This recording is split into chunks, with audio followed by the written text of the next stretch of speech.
Hey friends, in this video I'm going to help walk you through how an index fund is priced and importantly how that price goes up and down depending on what's happening in the market.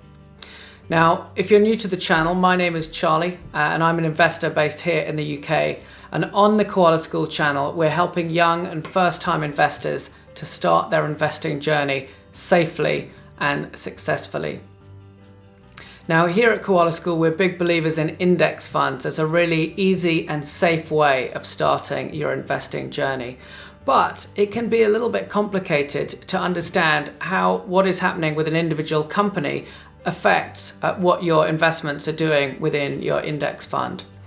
It might not be entirely sexy, but we're going to learn about it, because if we don't know and we can't explain it to ourselves, then it can be very easy to become disengaged with our investments in an index fund and start to seek out riskier investments. So I'm going to start off with a quick refresher on how we make money by owning an individual stock. We'll also have a quick look at index funds, and then I'll show you how you bring those both together and how what happens in the market can affect what is happening with your index fund investments. So first off, let's look at how we make money by owning a share in an individual company. Well, there are two main ways. The first is growth and the second is dividends. So with growth, it's really simple. We buy a share or a stock for £100, and then over the course of a year, if that increases to being valued at £200, then we've doubled the value of our investment. Really simple. And it's easy if you invest in individual companies to keep an eye on the stock price and see that go up and down over time. The second way that we can earn money from an investment in a company is through dividends. So for companies that are consistently profitable, earning money, every year, maybe a couple of times a year, they will pay out a dividend. A proportion of the profits that they've made goes out to all of the individual investors in that company. Now that also is very easy to keep track of. If you follow the quarterly financial reports from the company or their annual report, you'll see the amount that they're paying out to each shareholder. For example, that might be 5 cents or 30 pence to every shareholder. So there we have growth and dividends. And if you own a share in a single company, like an Apple or a Tesla, it's pretty easy to understand what's going on with your investment. You can see the growth in that share price, and if they are a dividend paying company, it's easy to keep track of it. Now let's take a look at index funds.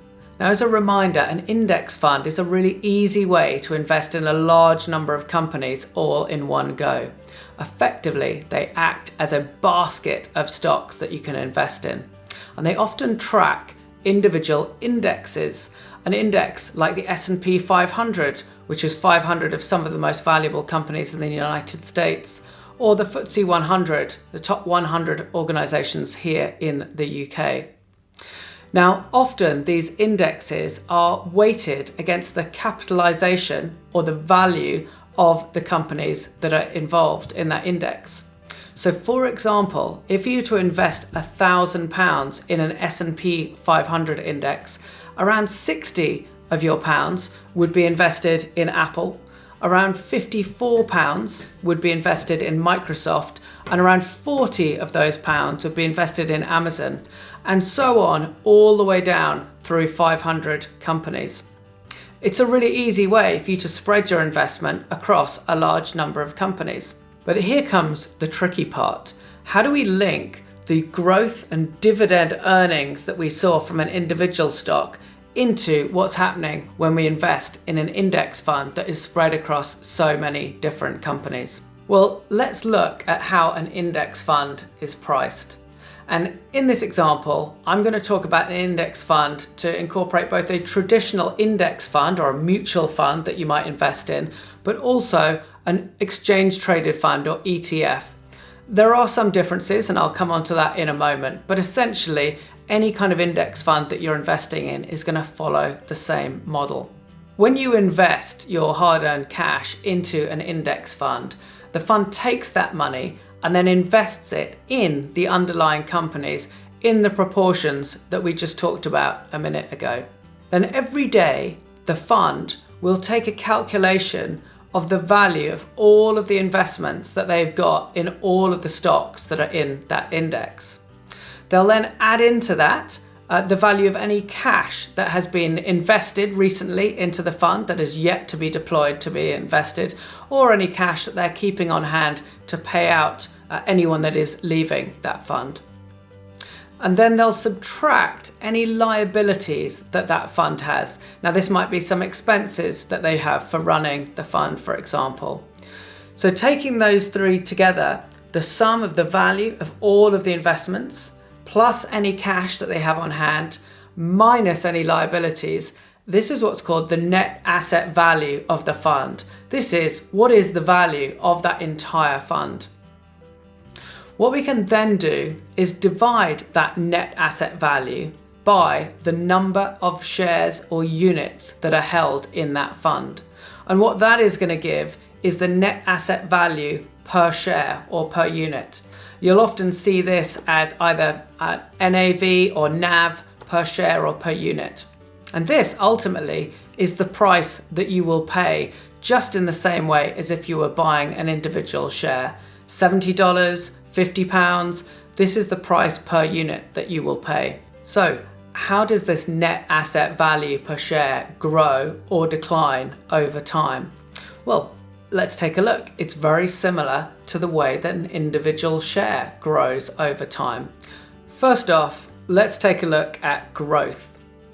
Once a day, a traditional index fund will take a look at the stock price of each of the underlying stocks that are in that index. Some will have gone up, some will have gone down, and in aggregate, the overall value of the stocks that are held in that index will have trended up or down. And that goes into calculating that day's net asset value. Now, I mentioned that ETFs are slightly different. Essentially, they follow exactly the same process. The net asset value is calculated once a day by the value of the underlying shares in that index. The slight nuance is that they are traded live on the stock market when market is open, and therefore there are some changes throughout the day as people buy and sell that ETF. So that's growth. Ultimately, as the stock price of the underlying companies grows or declines over time, you'll see that reflected in the overall value of your net asset value per share of the fund that you've invested in. Now, if you're like me and you enjoy researching individual companies and building watch lists and keeping track of how an Amazon or a Tesla or an Apple is doing, then you can absolutely do that, safe in the knowledge that your index fund is seeing all of those rewards in aggregate across all of the 500 companies in your S&P 500 tracker. Now, let's talk about dividends. Whenever a company is consistently making profits, they will often pay out dividends to the individual shareholders. Now, when you invest in an index tracker fund, well, the fund itself is the holder of those shares, and therefore they receive dividends in the same way you would if you held an individual share. Now, hold on a moment. It's an important time to mention that there are two different types of fund: a distribution, or sometimes called an income fund, and an accumulation fund. And I want to just explain the difference between those. With a distribution or income fund, when the fund receives dividends from the companies that it holds, it will actually hold on to that money for a period of time, and then typically quarterly or twice a year, it will pay those dividends out to you as a shareholder. And you can then do whatever you want with it. You could reinvest it back into the fund. You could go and spend it on a holiday, do whatever you want with it. So that is a distribution fund. The dividends come in and they get paid out to you. On the other hand, you have an accumulation fund. The fund still receives the dividends in exactly the same way, but instead of giving that cash to you, they take that cash and invest it again in the same proportions into the constituents of that index. So in this way, they just continue to grow the value of the fund. Now, pretty much every fund, whether it's a traditional fund or an ETF, is going to have two versions of the same fund. One distribution and one accumulation.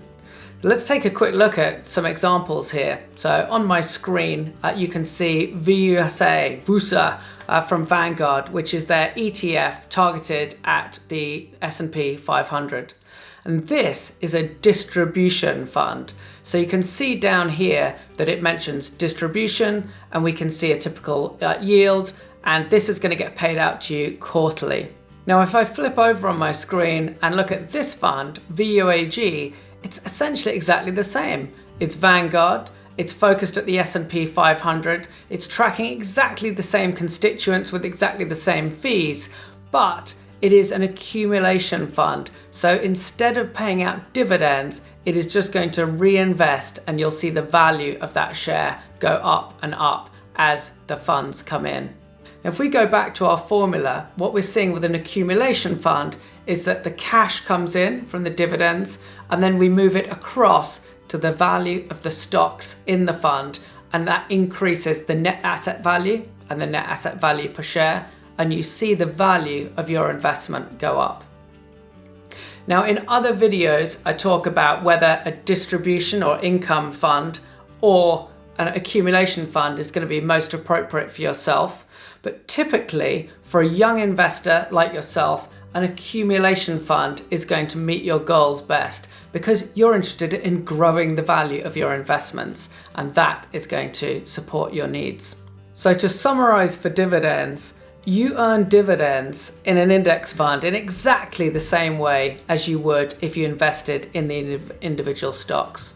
And you get to choose whether you want to receive those dividends as cash via a distribution fund, or you want to see them reinvested via an accumulation fund.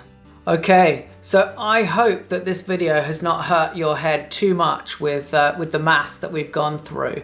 What I want you to come away from this with is that when you invest in an index fund, you can see all of the same benefits that you would as if you invested in individual shares. You're going to be able to see the growth of those companies as they increase the value of your index fund. And you're also going to be able to receive dividends in exactly the same way as if you invested in all of those 500 companies yourselves.